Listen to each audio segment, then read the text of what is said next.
চাঁদপুর শহরের পৌর কবরস্থানে দাফন করার প্রস্তুতিকালে নবজাতক এক শিশু নড়ে ওঠার ঘটনা ঘটেছে। রোববার 14 সেপ্টেম্বর দুপুরে এ ঘটনা ঘটে। ঘটনাক্রমে সেখানে উপস্থিত গণমাধ্যম কর্মীরা নবজাতকটিকে উদ্ধার করে তাৎক্ষণিক শহরের একটি বেসরকারি হাসপাতালে ভর্তি করায়।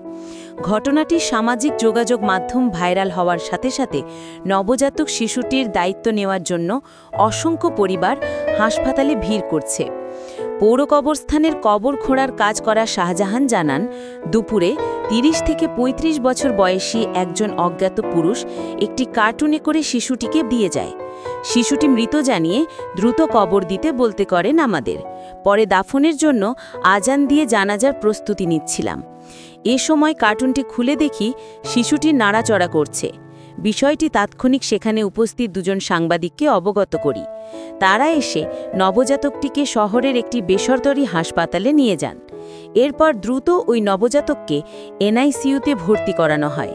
চাঁদপুর ফেমাস হাসপাতালের এনআইসিইউর কর্তব্যরত চিকিৎসক জানান, ওই নবজাতকের আজই জন্ম হয়েছে বলে মনে করা হচ্ছে। প্রথমে অক্সিজেন লেভেল কম ছিল। হাসপাতালের পক্ষ থেকে শিশুটিকে সর্বোচ্চ চিকিৎসা সেবা দেওয়ার চেষ্টা করছেন তারা। এই বাচ্চাটা দিয়া গেল, বললো যে ভাই এটা 2-3 মাসের বাচ্চা, এটা মৃত, মায়ের পেটের থেকে মৃত হয়েছে, দিয়া গেছে এটারে দাফন কাফন করার জন্য। তা আমি আবার ফারুক ভাই আমাকে উনি সবসময় যত বাচ্চা টাচ্চা আছে মানুষ কবর টবর করে, যা বাচ্চা দান ধোয়ায় টোয়ায় সব কিছু করে। তা আমি ওনার কাছে দিয়ে আমি নামাজ পড়তে গেছি। নামাজের ভিতরে ফারুক ভাই যাই করে যে এই অবস্থা, তাড়াতাড়ি নামাজ ফিরে আয়া পড়লাম। আয়া দেখলাম যে সত্যি তো এটা জেত আছে, জ্ঞান ইয়া আছে, জিন্দা আছে, নিঃশ্বাস নেয়। এই আর কি কবর করছে উনি যখন নাকি আমার কাছে ফারুক ভাই একটা বাচ্চা ধরেন, আপনি 200 টাকা দিয়ে গেলে আকরবাতি মোমবাতির রেন্টের রেট, এই কথা কয়ে মানে আমার দিয়ে আইসে। পরে আমি এই কার্টুন যেভাবে আছে এইভাবে আসতে কাপড়টা হরে আমি আজান দিয়েছিলাম। আজান দিয়া ওনার জানাজাটা দিমু, এই সময় দেখলাম যে বাচ্চা লড়ে।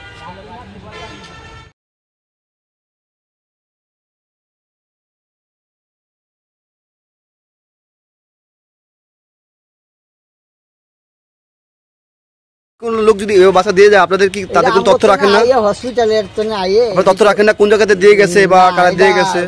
আনে না ওই মানুষের কোনো হসপিটালের কিনা বল তো এরা দিয়ে আমরা মাটিটাকে দিই, এই আর কি। আমরা এই সমস্যার সম্মুখীন কোনোদিন হইনি। এটা তো নিয়ম নাকি আপনাদের কোন হাসপাতাল থেকে দিয়ে গেলে রেজিস্ট্রি কাগজে নামটা লিখে রাখা? আনে না মানুষ। যাক, সামনে থেকে সতর্ক থাকেন, ঠিক আছে?